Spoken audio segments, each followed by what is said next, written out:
What up, though? What's going on? There's no love for the hate checking back in, man. And we got the beautiful, talented Taylor B with the lyrics, the bow lady up in the spot today. What's going on? Hello. Thank you for having me. Y'all know what the fuck it is.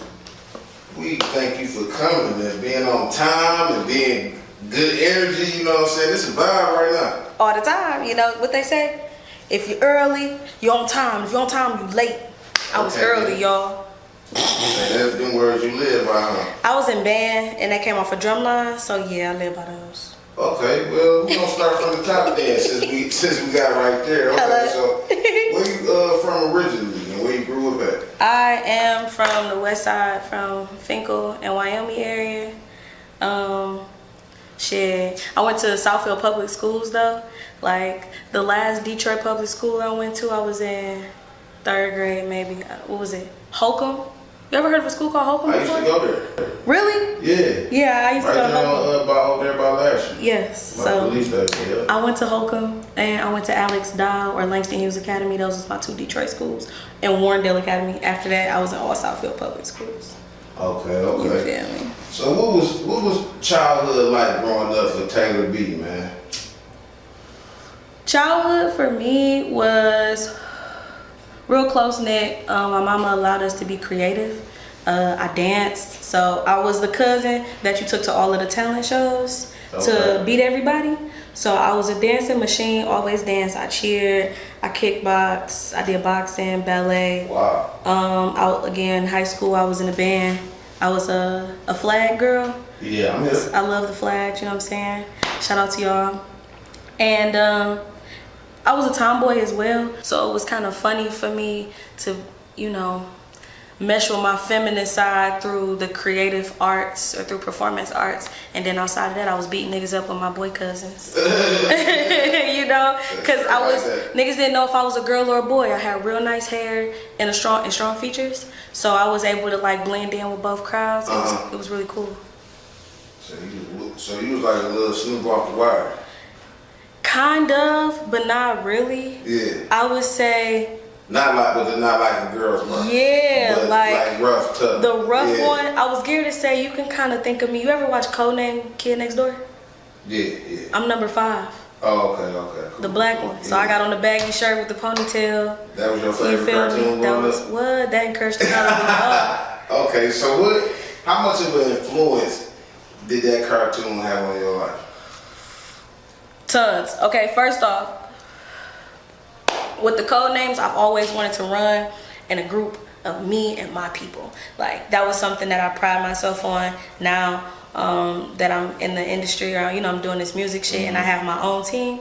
I really got that from the Codenames. Like, I got my own videographer, own DJ, own producer. You feel me? I got my management team, and I really don't fuck with people outside of that. We personal friends and we do business together. Okay. So it's just like, you know, it meshed really well. And then also everybody, each number kind of act the same. Like number 2 and number 2 and then dime, you know what I'm saying? Real girls. Yeah, so they act the same, kind of like the cartoon. And literally everybody got a number. Wow, I even call my camera lady Codename Z. So would you say you manifested that into your life? Most definitely. I manifested all this shit. Okay. I've been making beats since I was 13. I was doing that. Now, you feel me? I have a female producer that I can make beats with. Like, I always wanted somebody that I can make beats with that was gonna understand my type of music, or just understand how I felt about the music. She get that shit, no problem. So when you say, okay, I want you to kind of do 2 things. I want you to shout her out before you answer this question. Okay. And I also want you to tell me, like, what do you mean? Explain to me what you mean by you can work with her. Like, you had a producer you could work with. Shout out Dime on the beat, bitch. Okay. You know what it is. If you ain't got a bad bitch on your beat, then what the fuck you doing? Oh, you shit. heard it. Anyhow, a lot of producers are comfortable in the space that they're in, especially when you're an upcoming artist and they kind of have traction.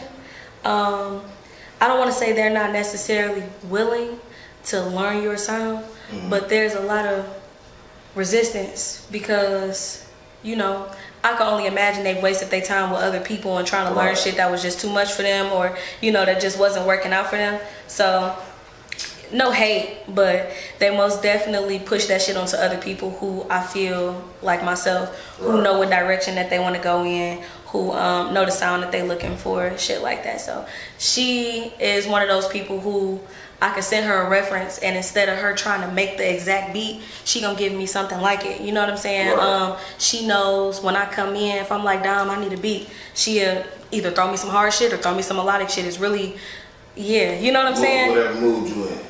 She know how to read the room, you know? Right. And I fuck with that. No, that was dope. That was dope. Yeah, to have that as an artist is a plus on your side. You know what I'm saying? Because at the end of the day, man, it's kind of hard to put everything together, and the fact that you have it is showing your work. Thank you. You know, if you hadn't told me that, I wouldn't have knew. But now, you know that you're telling me that, I can see that, because y'all like a well-oiled machine. You know what I'm saying? And it's gotten so. We met on a business tip, so we met strictly over beats, and because we meshed so well together, it's transitioned into us being like really good friends. Like when I say I'm a moody bitch for real, like I could be in whatever mood and she'll get it, like literally. And I think that's the Gemini in people. I think that's why Geminis could either be, you know, perceived as too nice or super mean. I feel like because she got that dual energy, she could be as chill or as hype as I want to be. And I fuck with that. Okay, that's what's up. That's what's up. So, when did you start doing music, like as far as like career-wise? Like, cause from what you've been telling me so far, I can tell you always had a love for music and entertainment. Right. But when did you decide that, hey, I'm gonna take this serious from this point on? So 2019 is when I put myself out there publicly to everybody. Shout out to White House, shout out to Los and Nutty. The very end of 2018, I'm gonna say October, about October, that was the first recording studio I ever been in.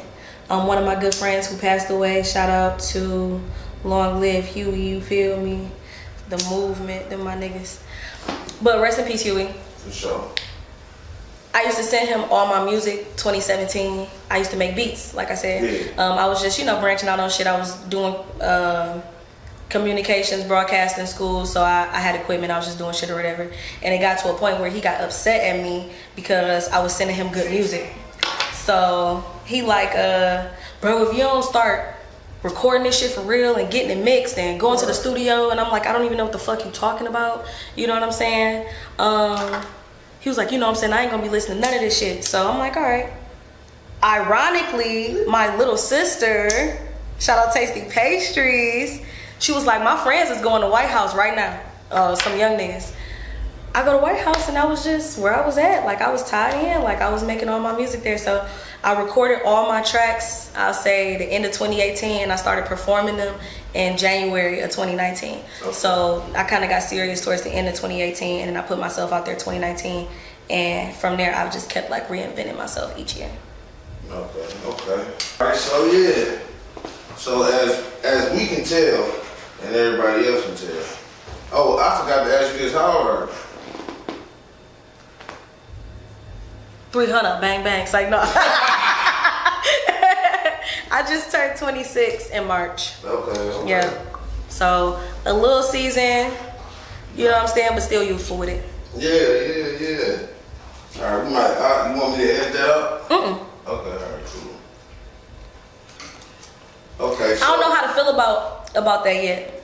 You shouldn't feel some type of way. No, cause it's kind of like, as a female, when you're in this game, either the women are younger than you or older than you, but majority of the people that they gonna compare you with is younger. I thought I was young. Niggas be 19, 20. Yeah. Like niggas be young, like fresh out of high school, still in high school, and people don't know how old I am. So shit, I'm never gonna hide my age, but I just don't know how to feel about it as a female artist yet. I don't know how much it matters yet. So as of right now, I'm gonna scream that shit out. But it's gonna get to a point where I'm gonna just come up with an age like shit.